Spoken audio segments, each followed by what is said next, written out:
F1 F1 press केलं की सॉफ्टवेअरमधील help menu उघडतं. काही प्रॉब्लेम असेल तर तिथून गाईडन्स मिळतो. F2 F2 वापरून आपण फाईल किंवा फोल्डर रिनेम करू शकतो. राईट क्लिक न करता थेट आपल्याला नाव चेंज करता येतं फाईलचं. नेक्स्ट F3 सर्चसाठी वापरतात. फाईल, फोल्डर किंवा डॉक्युमेंटमधला टेक्स्ट आपण पटकन सर्च करू शकतो.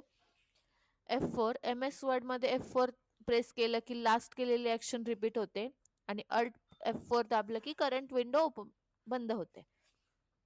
F5 म्हणजेच रिफ्रेश, डेस्कटॉप किंवा ब्राउझर रिलोड करण्यासाठी आपण यूज करतो. F6 ब्राउझरमध्ये F6 प्रेस केलं की कर्सर थेट ॲड्रेस बारमध्ये जातो. डायरेक्ट टायपिंग सुरू करता येते. F7 MS वर्डमध्ये स्पेलिंग आणि ग्रामर चेकसाठी F7 यूज करतात.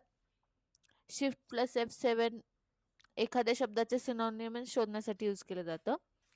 F8 कॉम्प्युटर स्टार्ट होताना F8 यूज करून सेफ मोडमध्ये जाता येतं. सिस्टीम रिपेअर किंवा ट्रबल शूटिंगसाठी हेल्प होते.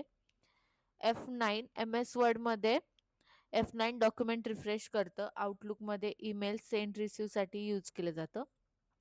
F10 प्रेस केलं की MS वर्डमध्ये मेनू बार ॲक्टिवेट होतो.